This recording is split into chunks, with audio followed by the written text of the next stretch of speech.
ਸਤਿ ਸ਼੍ਰੀ ਅਕਾਲ। ਤੁਸੀਂ ਜੁੜੇ ਹੋਏ ਹੋ ਪੰਜਾਬੀ ਰੇਡੀਓ USA ਦੇ ਨਾਲ ਤੇ ਮੈਂ ਹਾਂ ਪ੍ਰਵੀਨ ਸ਼ਰਮਾ ਲੈ ਕੇ ਹਾਜ਼ਰ ਹਾਂ ਪ੍ਰੋਗਰਾਮ ਅਪਡੇਟ ਕੈਨੇਡਾ।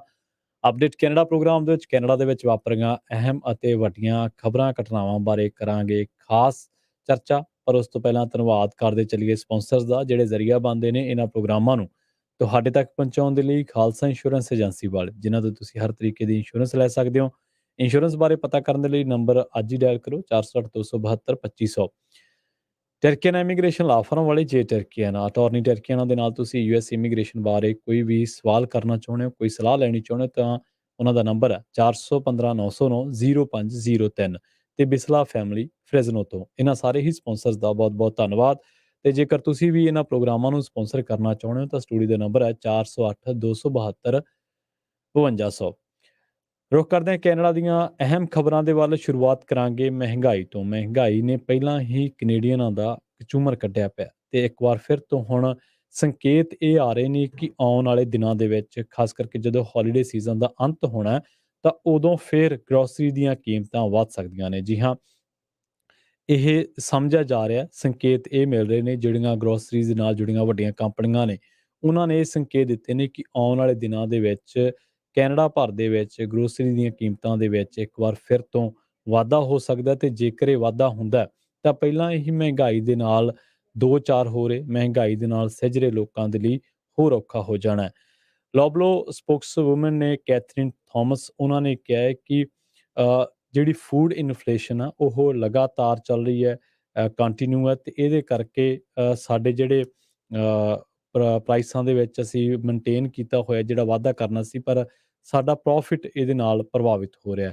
ਸੋ ਆਉਣ ਵਾਲੇ ਦਿਨਾਂ ਦੇ ਵਿੱਚ ਇਹ ਦੇਖਣ ਨੂੰ ਮਿਲ ਸਕਦਾ ਕਿ ਜਿਹੜੀਆਂ ਵੱਡੀਆਂ ਚੇਨਜ਼ ਨੇ ਗਰੋਸਰੀ ਦੇ ਨਾਲ ਜੁੜੀਆਂ ਹੋਈਆਂ ਤਾਂ ਉਹ ਆਪਣੀਆਂ ਕੀਮਤਾਂ ਦੇ ਵਿੱਚ ਵਾਧਾ ਕਰ ਦੇਣ, ਕਿਉਂਕਿ ਉਹਨਾਂ ਦਾ ਕਹਿਣਾ ਇਹ ਹੈ ਕਿ ਸਭ ਕੁਝ ਹੀ ਮਹਿੰਗਾ ਹੋ ਗਿਆ। ਫਰੀਜ਼ਿੰਗ ਟਰਾਂਸਪੋਰਟੇਸ਼ਨ ਦੇ ਨਾਲ ਜਿਹੜੀਆਂ ਚੀਜ਼ਾਂ ਲਗਾਤਾਰ ਮਹਿੰਗੀਆਂ ਹੋ ਰਹੀਆਂ ਨੇ ਤੇ ਪ੍ਰਾਈਸ ਫਰੀਜ਼ ਹੈ ਜਿਹੜਾ ਉਹ ਹੁਣ ਆਉਣ ਵਾਲੇ ਦਿਨਾਂ ਦੇ ਵਿੱਚ ਵੱਧ ਸਕਦਾ ਤੇ ਇਹਦਾ ਭਾਰ ਗਾਹਕਾਂ ਤੇ ਪੈਣਾ ਸੁਭਾਵਿਕ ਜੀ ਗੱਲ ਹੈ।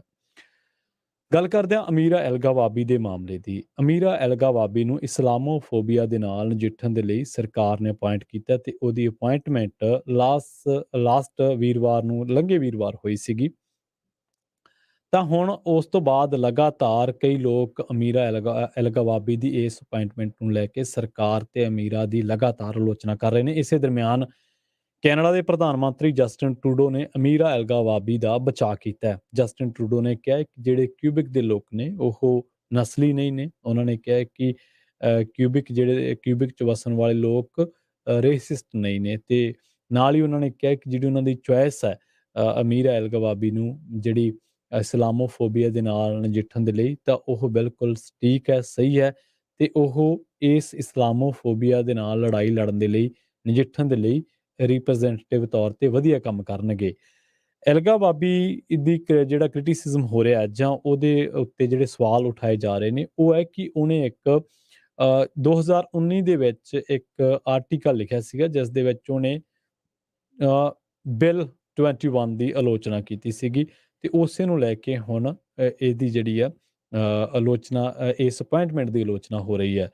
ਇਹ ਵੀ ਚਰਚਾ ਹੈ ਕਿ ਅਮੀਰਾ ਐਲਗਾਵਾਬੀ ਦੀ ਅਪਾਇੰਟਮੈਂਟ ਜਿਹੜੀ ਆ ਉਹ ਜਿਹੜਾ ਉੱਥੇ ਲਿਬਰਲ ਇੱਕ ਮਾਹੌਲ ਹੈਗਾ, ਜਾਂ ਕਹਿ ਲਈਏ ਕਿ ਜਿਹੜਾ ਇਸ ਸੂਬੇ ਦਾ ਜਾਂ ਇਸ ਇਲਾਕੇ ਦਾ ਜਿਹੜਾ ਵੀ ਇੱਕ ਸੈਕੂਲਰ ਲਾਅ ਹੈਗਾ ਤਾਂ ਉਹਨੂੰ ਵੀ ਇਹ ਚੀਜ਼ਾਂ ਜਿਹੜੀਆਂ ਉਹ ਪਾਉਂਦੀਆਂ ਨਹੀਂ। ਤਾਂ ਇਸ ਕਰਕੇ ਹੁਣ ਅਮੀਰਾ ਐਲਗਾਵਾਬੀ ਦੇ ਜਿਹੜੇ ਲੋਕ ਬਿੱਲ 21 ਦੇ ਵਿਰੋਧ ਦੇ ਵਿੱਚ ਲਿਖਣ ਦੇ ਉਹਦੇ ਆਲੋਚਕ ਸਨ ਤਾਂ ਉਹਨਾਂ ਨੇ ਫਿਰ ਤੋਂ ਆਪਣੀ ਆਵਾਜ਼ ਜਿਹੜੀ ਆ ਚੁੱਕਣੀ ਸ਼ੁਰੂ ਕਰ ਦਿੱਤੀ ਹੈ। ਸੋ ਪਰ ਸਰਕਾਰ ਵੱਲੋਂ ਇਹ ਕਿਹਾ ਗਿਆ ਸੀਗਾ ਕਿ ਕੈਨੇਡੀਅਨ ਮੁਸਲਿਮਸ ਨੂੰ ਇੱਕ ਸੁਰੱਖਿਅਤ ਮਾਹੌਲ ਪ੍ਰਦਾਨ ਕਰਨ ਵਾਸਤੇ ਤੇ ਇਸਲਾਮੋਫੋਬੀਆ ਦੇ ਨਾਲ ਨਜਿੱਠਣ ਦੇ ਲਈ ਅਸੀਂ ਅਮੀਰਾ ਐਲਗਾਵਾਬੀ ਨੂੰ ਅਪਾਇੰਟ ਕੀਤਾ ਹੈ।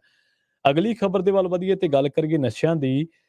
ਟੋਰਾਂਟੋ ਦੇ ਵਿੱਚ ਪੁਲਿਸ ਨੇ ਇੱਕ ਘਰ ਦੇ ਵਿੱਚੋਂ ਤਕਰੀਬਨ 32 ਮਿਲੀਅਨ ਦੀ ਡਰੱਗ ਜਿਹੜੀ ਆ ਉਹ ਬਰਾਮਦ ਕਰਨ ਦਾ ਦਾਅਵਾ ਕੀਤਾ, ਜਿਹਦੇ ਵਿੱਚ ਕੋਕੇਨ, ਕ੍ਰਿਸਟਲ ਮੈਥ ਤੇ ਫੈਂਟਾਨਲ ਨੇ। ਤੇ ਪੁਲਿਸ ਨੇ ਇਹ ਦਾਅਵਾ ਕੀਤਾ ਕਿ 15 ਸਰਚ ਵਾਰੰਟਾਂ ਦੇ ਵਿੱਚ ਇਹ ਸਾਰੀ ਜਿਹੜੀ ਡਰੱਗ ਆ ਉਹ ਫੜੀ ਗਈ ਹੈ ਤੇ ਇਸ ਮਾਮਲੇ ਦੇ ਵਿੱਚ 4 ਜਣਿਆਂ ਨੂੰ ਹਿਰਾਸਤ ਦੇ ਵਿੱਚ ਲਿਆ ਗਿਆ। ਸੋ ਇਹਦੇ ਬਾਰੇ ਕਿਹਾ ਜਾ ਰਿਹਾ ਹੈ ਕਿ ਇਹ ਜਿਹੜੀ ਡਰੱਗ ਸੀ ਉਹ ਡਿਸਟ੍ਰੀਬਿਊਟ ਹੋਣੀ ਸੀ ਅੱਗੇ ਗੈਂਗਾਂ ਦੇ ਵਿੱਚ, ਪਰ ਪੁਲਿਸ ਨੇ ਪਹਿਲਾਂ ਹੀ ਇਹਨਾਂ ਨੂੰ ਦਬੋਚ ਲਿਆ। 364 ਕਿਲੋਗ੍ਰਾਮ ਕ੍ਰਿਸਟਲ ਮੈਥ ਜਿਹੜੀ ਹੈ ਬਰਾਮਦ ਕੀਤੀ ਗਈ ਹੈ। 20 ਕਿਲੋਗ੍ਰਾਮ ਤੋਂ ਜ਼ਿਆਦਾ ਕੋਕੀਨ, 3.8 ਗ੍ਰਾਮ ਜਿਹੜੀ ਹੈ ਫੈਂਟਨਲ ਤੇ 4 ਗਨਜ਼ ਤੇ 5 ਲੱਖ ਤੋਂ ਵੱਧ ਜਿਹੜੀ ਹੈ ਕੈਸ਼ ਤੇ 7 ਜਿਹੜੇ ਵਹੀਕਲ ਨੇ ਉਹ ਬਰਾਮਦ ਕੀਤੇ ਗਏ ਨੇ, ਜਿਨ੍ਹਾਂ ਦੇ ਵਿੱਚ ਇੱਕ ਚੋਰੀ ਕੀਤੀ ਹੋਈ 2022 ਮਾਡਲ ਦੀ ਰੇਂਜ ਰੋਵਰ ਕਾਰ ਵੀ ਹੈ। ਸੋ ਇਹ ਕਿਹਾ ਜਾ ਰਿਹਾ ਹੈ ਕਿ ਹੁਣ ਇਹ ਡਰੱਗ ਦੀ ਇੱਕ ਬਹੁਤ ਵੱਡਾ ਪਰਦਾਫਾਸ਼ ਡਰੱਗ ਦੇ ਰੈਕਟ ਦੇ ਨਾਲ ਜੁੜਿਆ ਹੋਇਆ ਹੈ ਤੇ 4 ਜਣਿਆਂ ਦੀ ਇਸ ਮਾਮਲੇ ਦੇ ਵਿੱਚ ਗ੍ਰਿਫਤਾਰੀ ਜਿਹੜੀ ਹੈ ਉਹ ਟੋਰਾਂਟੋ ਪੁਲਿਸ ਨੇ ਕੀਤੀ ਹੈ। ਕੈਨੇਡਾ ਦੇ ਵਿੱਚ ਕੈਨੇਡੀਅਨ ਪ੍ਰੋਵਿੰਸ ਬ੍ਰਿਟਿਸ਼ ਕੋਲੰਬੀਆ ਵੱਲੋਂ ਡਰੱਗ ਦੇ ਮਾਮਲੇ ਦੇ ਵਿੱਚ ਇੱਕ ਦਿੱਤੀ ਗਈ ਢਿੱਲ ਜਾਂ 2.5 ਜਿਹੜੀ ਤੁਸੀਂ ਗ੍ਰਾਮ ਰੱਖ ਸਕਦੇ ਹੋ, ਤੁਸੀਂ ਨਹੀਂ, ਮਤਲਬ ਹਰ ਇੱਕ ਜਿਹੜੇ ਉਹ ਅਡਿਕਟਡ ਨੇ ਉਹ ਰੱਖ ਸਕਦੇ ਨੇ। ਤਾਂ ਇਸ ਦੇ ਨਾਲ ਹੀ ਹੁਣ ਜਿਹੜੀਆਂ ਚਰਚਾਵਾਂ ਨੇ ਕੈਨੇਡਾ ਦੇ ਵਿੱਚ ਡਰੱਗ ਦੇ ਨਾਲ ਨਜਿੱਠਣ ਦੀਆਂ ਉਹ ਤੇਜ਼ ਹੋ ਚੁੱਕੀਆਂ ਨੇ। ਰਾਈਟਰ ਦੇ ਹਵਾਲੇ ਦੇ ਨਾਲ ਇੱਕ ਰਿਪੋਰਟ ਛਪੀ ਹੈ, ਜਿਸ ਰਿਪੋਰਟ ਦੇ ਵਿੱਚ ਕਿਹਾ ਗਿਆ ਹੈ ਕਿ 32,000 ਡੈਥਸ ਜਿਹੜੀਆਂ ਹੋਈਆਂ ਸਨ BC ਦੇ ਵਿੱਚ, ਜਾਂ ਜਿਹੜੀਆਂ ਓਵਰਡੋਜ਼ ਨਾਲ ਟ੍ਰੈਫਿਕਿੰਗ ਨਾਲ ਹੋਈਆਂ ਸਨ 2016 ਤੋਂ ਲੈ ਕੇ ਹੁਣ ਤੱਕ, ਤਾਂ ਉਹਦਾ ਤੀਜਾ ਹਿੱਸਾ ਜਿਹੜਾ ਉਹ BC ਦੇ ਵਿੱਚ ਹੋਇਆ। ਸੋ ਹੁਣ BC ਦੇ ਵਿੱਚ ਹਾਲਾਤ ਪਹਿਲਾਂ ਹੀ ਸੋਸ਼ਲ ਮੀਡੀਆ ਤੇ ਵੀ ਇਹਦੀ ਚਰਚਾ ਚੱਲੀ ਹੈ ਕਿ BC ਦੇ ਵਿੱਚ ਹਾਲਾਤ ਜਿਹੜੇ ਬਹੁਤੇ ਚੰਗੇ ਨਹੀਂ। ਇਸੇ ਦਰਮਿਆਨ ਖਬਰ ਇਹ ਵੀ ਆਈ ਸੀਗੀ ਕਿ ਤੁਸੀਂ ਉਹ ਜਿਹੜੀ 2.5 ਗ੍ਰਾਮ ਦੀ ਜਿਹੜੀ ਇਜਾਜ਼ਤ ਹੈ, ਜਿਹੜੇ ਐਡਿਕਟਡ ਲੋਕ ਨੇ ਤਾਂ ਉਹ ਏਅਰਪੋਰਟਸ ਵਰਗੀਆਂ ਥਾਵਾਂ ਤੇ ਨਹੀਂ ਲਿਜਾ ਸਕਣਗੇ। ਸੋ 2022 ਦੇ ਵਿੱਚ ਹੀ BC ਦੇ ਵਿੱਚ ਘੱਟੋ ਘੱਟ 2272 ਲੋਕਾਂ ਦੀ ਜਿਹੜੀ ਮੌਤ ਹੋ ਚੁੱਕੀ ਹੈ ਤੇ ਇਹ ਸਿਰਫ 2021 ਦੇ ਨਾਲੋਂ ਸਿਰਫ 34 ਘੱਟ ਨੇ। 2021 ਦੇ ਵਿੱਚ ਵੀ ਇਹ ਜਿਹੜੀਆਂ ਮੌਤਾਂ ਸੀ ਉਹ ਲਗਾਤਾਰ ਹੋ ਰਹੀਆਂ ਸੀ। ਗੱਲ ਕਰਦੇ ਹਾਂ ਡਾਕਟਰ ਡੀਨਾ ਹਿੰਸ਼ੌ ਦੀ, ਜਿਨ੍ਹਾਂ ਨੂੰ ਕਿ ਹੁਣ ਜਿਹੜੇ ਜ਼ਿੰਮੇਵਾਰੀ ਸੰਭਾਲਣਗੇ ਵੀ ਬ੍ਰਿਟਿਸ਼ ਕੋਲੰਬੀਆ ਦੇ ਵਿੱਚ ਪ੍ਰੋਵਿੰਸ਼ੀਅਲ ਹੈਲਥ ਆਫਿਸਰ ਹੋਣਗੇ ਤੇ ਉਹਨਾਂ ਨੇ ਹੁਣ 6 ਮਹੀਨੇ ਤੱਕ ਉਹ ਆਪਣੀਆਂ ਸੇਵਾਵਾਂ ਦੇਣਗੇ। ਤੇ ਉਹਨਾਂ ਨੇ ਕਿਹਾ ਕਿ ਪਹਿਲਾਂ ਉਹ 2019 ਦੇ ਵਿੱਚ 2019 ਤੋਂ ਲੈ ਕੇ ਨਵੰਬਰ 2022 ਤੱਕ ਅਲਬਰਟਾ ਦੇ ਵਿੱਚ ਆਪਣੀਆਂ ਸੇਵਾਵਾਂ ਦੇ ਚੁੱਕੇ ਨੇ as a chief medical officer. ਜਿਹੜੇ ਹੁਣ ਤਾਂ ਉਹ ਫਾਰਮਰ ਨੇ ਅਲਬਰਟਾ ਦੇ ਵਿੱਚ, farmer chief medical officer of health. ਉਹਨਾਂ ਨੇ ਹੁਣ BC ਦੇ ਵਿੱਚ ਨਵੀਆਂ ਜ਼ਿੰਮੇਵਾਰੀਆਂ ਸੰਭਾਲੀਆਂ, ਜਿਨ੍ਹਾਂ ਦੇ ਵਿੱਚ ਉਹਨਾਂ ਨੂੰ BC ਦੇ ਪ੍ਰੋਵਿੰਸ਼ੀਅਲ ਹੈਲਥ ਆਫਿਸਰ ਵਜੋਂ ਰੱਖਿਆ ਜਾਣਾ ਜਾਂ ਉਹਨਾਂ ਨੂੰ ਅਪਾਇੰਟ ਕੀਤਾ ਗਿਆ। ਤੇ 2022 ਦੇ ਵਿੱਚ ਨਵੰਬਰ ਦੇ ਵਿੱਚ ਅਲਬਰਟਾ ਦੇ ਪ੍ਰੀਮੀਅਰ ਡੈਨੀਅਲ ਸਮਿਥ ਨੇ ਇਹਨਾਂ ਨੂੰ ਰਿਮੂਵ ਕਰ ਦਿੱਤਾ ਸੀਗਾ ਕੋਵਿਡ-19 ਪੈਂਡੈਮਿਕ ਦੇ ਬਾਅਦ।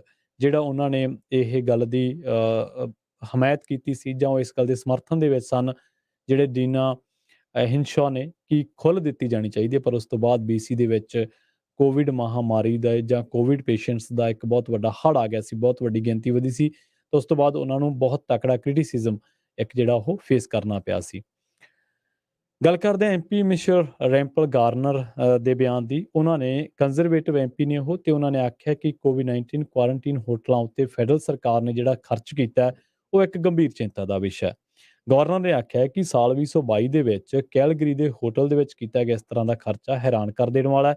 ਤੇ ਨਵੰਬਰ ਦੇ ਵਿੱਚ ਵਿੱਤੀ ਵਰ੍ਹੇ 2022 ਦੇ ਲਈ ਰੈਂਪਲ ਵੱਲੋਂ ਇੱਕ ਸਵਾਲ ਸਰਕਾਰ ਤੋਂ ਪੁੱਛਿਆ ਗਿਆ ਸੀ ਤੇ ਇਸ ਦੇ ਜਵਾਬ ਦੇ ਵਿੱਚ ਪਤਾ ਲੱਗਿਆ ਕਿ ਵੈਸਟਰਨ ਕੈਲਗਰੀ 에ਅਰਪੋਰਟ ਹੋਟਲ ਨੂੰ ਕੁਆਰੰਟੀਨ ਫੈਸਿਲਿਟੀ ਵਜੋਂ ਵਰਤਣ ਦੇ ਲਈ ਫੈਡਰਲ ਸਰਕਾਰ ਵੱਲੋਂ ਕਈ ਲੱਖ ਡਾਲਰ ਦੀ ਜਿਹੜੀ ਰਾਸ਼ੀ ਹੈ, ਰਕਮ ਆ, ਉਹ ਖਰਚ ਕੀਤੀ ਗਈ ਸੀ। ਤੇ ਇਹਨਾਂ ਦੇ ਵਿੱਚ ਸਿਰਫ 15 ਲੋਕਾਂ ਨੂੰ ਇਸ ਹੋਟਲ ਦੇ ਵਿੱਚ ਕੁਆਰੰਟੀਨ ਕੀਤਾ ਗਿਆ ਸੀ ਤੇ ਪ੍ਰਤੀ ਵਿਅਕਤੀ ਖਰਚਾ 4 ਲੱਖ ਡਾਲਰ ਤੋਂ ਵੀ ਜ਼ਿਆਦਾ ਆ ਗਿਆ ਸੀ। ਸੋ ਗਵਰਨਰ ਨੇ ਕਿਹਾ ਕਿ ਸਰਕਾਰ ਵੱਲੋਂ ਜਿਹੜੀ ਇਹ ਕੀਤੀ ਜਾ ਰਹੀ ਹੈ ਪੈਸੇ ਦੀ ਬਰਬਾਦੀ, ਇਹ ਹਮੇਸ਼ਾ ਹੀ ਵੱਡੀ ਦਿੱਕਤ ਰਹੀ ਹੈ। ਪਰ ਮਹਿੰਗਾਈ ਦੇ ਦੌਰ ਦੇ ਵਿੱਚ ਇਸ ਤਰ੍ਹਾਂ ਦੀ ਬਰਬਾਦੀ ਜਾਇਜ਼ ਨਹੀਂ ਹੈ ਤੇ ਅਜਿਹਾ ਵੀ ਲੱਗਦਾ ਕਿ ਇਸ ਉੱਤੇ ਲਗਾਮ ਲਾਉਣ ਦੇ ਲਈ ਟਰੂਡੋ ਦੀ ਕੋਈ ਇੱਛਾ ਵੀ ਨਹੀਂ ਹੈ।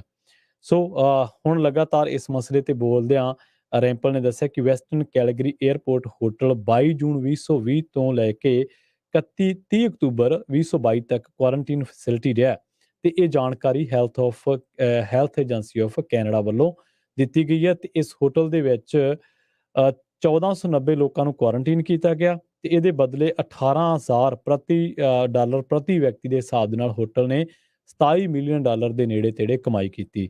ਫੈਡਰਲ ਸਰਕਾਰ ਦੀ ਹੋਟਲ ਕੁਆਰੰਟੀਨ ਕੀਤੇ ਜਾਣ ਦੀ ਸ਼ਰਤ ਅਗਸਤ 2021 ਦੇ ਵਿੱਚ ਖਤਮ ਹੋ ਗਈ, ਪਰ ਇਹਨਾਂ ਹੋਟਲਾਂ ਦੇ ਨਾਲ ਕੀਤੇ ਗਏ ਕੰਟਰੈਕਟ ਫਿਰ ਵੀ ਜਾਰੀ ਰਹੇ ਤੇ ਸਰਕਾਰ ਨੇ ਇਸ ਖਰਚੇ ਉੱਤੇ ਰੋਕ ਲਾਉਣ ਦੇ ਲਈ ਕੁਝ ਵੀ ਨਹੀਂ ਕੀਤਾ। ਉਹਨਾਂ ਨੇ ਕਿਹਾ ਕਿ ਜਦੋਂ ਅਸੀਂ ਇਸ ਤਰ੍ਹਾਂ ਦੇ ਖਰਚਿਆਂ ਕਰਕੇ ਲੋੜੋਂ ਵੱਧ ਮਹਿੰਗਾਈ ਦੇ ਵਿੱਚੋਂ ਲੰਘ ਰਹੇ ਹਾਂ ਤਾਂ ਇਸ ਤਰ੍ਹਾਂ ਦੇ ਕਈ ਸਵਾਲ ਉੱਠਦੇ ਨੇ ਕਿ ਇਸ ਤੋਂ ਇਲਾਵਾ ਸਰਕਾਰ ਵੱਲੋਂ ਅਜਿਹੇ ਕਿੰਨੇ ਹੀ ਕੁਪ੍ਰਬੰਧ ਜਿਹੜੀਆਂ ਕੀਤੇ ਗਏ ਨੇ ਤੇ ਜਿਹੜੇ ਅਜੇ ਵੀ ਸਾਹਮਣੇ ਆਉਣੇ ਬਾਕੀ ਨੇ। ਸੋ ਲਗਾਤਾਰ ਇਹ ਜਿਹੜੀ ਰਕਮ ਦੇ ਖਰਚ ਕਰਨ ਕਰਕੇ ਕੈਨੇਡੀਅਨ ਸਰਕਾਰ ਵਿਰੋਧੀਆਂ ਤੇ ਲੋਕਾਂ ਦੇ ਨਿਸ਼ਾਨੇ ਤੇ ਹੈ। ਤੇ ਗੱਲ ਕਰਦੇ ਹਾਂ ਮਾਈਕਲ ਫਿਨਲੇ ਤੇ ਹੋਏ ਹਮਲੇ ਦੀ। ਮਾਈਕਲ ਫਿਨਲੇ ਸੀਬੀਸੀ ਦੇ ਪ੍ਰੋਡਿਊਸਰ ਸਨ ਤੇ ਬੜਾ ਲੰਮਾ ਸਮਾਂ ਇਹਨਾਂ ਨੇ ਸੀਬੀਸੀ ਨਿਊਜ਼ ਨੂੰ ਆਪਣੀਆਂ ਸੇਵਾਵਾਂ ਦਿੱਤੀਆਂ ਨੇ ਤੇ ਲੰਘੇ ਦਿਨੀ ਟੋਰਾਂਟੋ ਦੇ ਵਿੱਚ ਇੱਕ ਈਸਟ ਐਂਡ ਦੇ ਵਿੱਚ ਹੋਏ ਅਟੈਕ ਦੇ ਵਿੱਚ ਇਹਨਾਂ ਦੀ ਜਿਹੜੀ ਜਾਨ ਆ ਉਹ ਚਲੀ ਗਈ ਹੈ। ਇਹ ਸੀਬੀਸੀ ਦੇ ਨਾਲ ਜਾਂ ਇੱਕ ਬ੍ਰੌਡਕਾਸਟਰ ਦੇ ਤੌਰ ਤੇ ਇਸ ਨੈਟਵਰਕ ਦੇ ਨਾਲ 31 ਸਾਲਾਂ ਤੋਂ ਵੱਧ ਸਮੇਂ ਤੱਕ ਜੁੜੇ ਰਹੇ। ਹਾਲਾਂਕਿ ਉਹਨਾਂ ਨੂੰ ਲੰਘੇ ਦਿਨੀ ਕੈਂਸਰ ਹੋ ਗਿਆ ਸੀ, ਪਰ ਫਿਰ ਵੀ ਉਹਨਾਂ ਦੀ ਇਸ ਹਮਲੇ ਦੇ ਵਿੱਚ ਜਾਨ ਚਲੀ ਗਈ, ਜਿਹੜਾ ਕਿ ਟੋਰਾਂਟੋ ਦੇ ਈਸਟ ਐਂਡ ਦੇ ਵਿੱਚ ਉਹਨਾਂ ਤੇ ਹੋਇਆ ਸੀ। ਡੈਨਫੋਰਥ ਐਵੀਨਿਊ ਤੇ ਜੋਨਸ ਐਵੀਨਿਊ ਦੇ ਇਲਾਕੇ ਦੇ ਵਿੱਚ ਜਨਵਰੀ 24 ਦੀ ਗੱਲ ਆ, ਜਦੋਂ 3:30 ਵਜੇ ਇਹਨਾਂ ਨੂੰ ਇਹ ਹਮਲਾ ਹੋ ਗਿਆ ਸੀ ਤੇ ਉਸ ਤੋਂ ਬਾਅਦ ਪੁਲਿਸ ਨੇ ਰਿਸਪੌਂਡ ਕੀਤਾ ਸੀ। ਪੁਲਿਸ ਨੇ ਦੱਸਿਆ ਸੀਗਾ ਕਿ ਇੱਕ ਬੰਦਾ ਸਾਨੂੰ ਸੀਰੀਅਸ ਜਿਹੜਾ ਹਾਲਤ ਦੇ ਵਿੱਚ ਮਿਲਿਆ ਸੀਗਾ, ਸੀਰੀਅਸ ਇੰਜਰੀਜ਼ ਸੀਗੀਆਂ ਤੇ ਉਸ ਤੋਂ ਬਾਅਦ ਇਹਨੂੰ ਹਸਪਤਾਲ ਪਹੁੰਚਾਇਆ ਗਿਆ ਸੀ। ਉਦੋਂ ਕੋਈ ਜਿਹੜੀ ਜਾਣ ਪਛਾਣ ਹੈ ਜਾਂ ਆਇਡੈਂਟੀਟੀ ਹੈ ਉਹ ਰਿਲੀਜ਼ ਨਹੀਂ ਕੀਤੀ ਗਈ ਸੀ। ਬਾਅਦ ਦੇ ਵਿੱਚ ਪੁਲਿਸ ਨੇ ਰਿਲੀਜ਼ ਕੀਤੀ ਤੇ ਪੁਲਿਸ ਨੇ ਕਿਹਾ ਕਿ ਇਹ ਇੱਕ ਇਨਸਾਨ ਹੈ ਜਿਹਦਾ ਨਾਂ ਮਾਈਕਲ ਫਿਨਲੇ ਹੈ ਤੇ ਬਾਅਦ ਦੇ ਵਿੱਚ ਪਤਾ ਲੱਗਿਆ ਕਿ ਉਹੀ ਮਾਈਕਲ ਫਿਨਲੇ ਨੇ ਜਿਹੜੇ ਕਿ 31 ਸਾਲ ਇੱਕ ਬ੍ਰੌਡਕਾਸਟਰ ਦੇ ਤੌਰ ਤੇ ਜੁੜੇ ਰਹੇ ਤੇ ਆਪਣੀਆਂ ਸੇਵਾਵਾਂ ਦਿੰਦੇ ਰਹੇ। ਬੜੇ ਕ੍ਰੀਏਟਿਵ ਮਾਈਂਡ ਮਾਈਕਲ ਫਿਨਲੇ ਸਨ ਤੇ ਉਹਨਾਂ ਦਾ ਨਿਊਜ਼ ਨੂੰ ਇੱਕ ਵੱਖਰੇ ਤਰੀਕੇ ਨਾਲ ਪੇਸ਼ ਕਰਨ ਦਾ ਆਪਣਾ ਹੀ ਇੱਕ ਅੰਦਾਜ਼ ਸੀ। ਸੋ ਪ੍ਰੋਗਰਾਮ ਅਪਡੇਟ ਕੈਨੇਡਾ ਨੂੰ ਆਪਾਂ ਇੱਥੇ ਹੀ ਸਮਾਪਤ ਕਰਦੇ ਹਾਂ। ਸਮਾਂ ਇਜਾਜ਼ਤ ਨਹੀਂ ਦਿੰਦਾ। ਮੈਨੂੰ ਪ੍ਰਵੀਨ ਸ਼ਰਮਾ ਨੂੰ ਦਿਓ ਇਜਾਜ਼ਤ। ਜੁੜੇ ਰਹੋ ਪੰਜਾਬੀ ਰੇਡੀਓ USA ਦੇ ਨਾਲ ਤੇ ਤੁਹਾਡਾ ਸਾਰਿਆਂ ਦਾ ਬਹੁਤ ਬਹੁਤ ਧੰਨਵਾਦ। ਤੇ ਆਖਿਰ ਦੇ ਵਿੱਚ ਇੱਕ ਵਾਰ ਫਿਰ ਤੋਂ ਤੁਹਾਨੂੰ ਸਭ ਨੂੰ ਪਿਆਰ ਸਤਿਕਾਰ ਸਹਿਤ ਸਤਿ ਸ਼੍ਰੀ ਅਕਾਲ।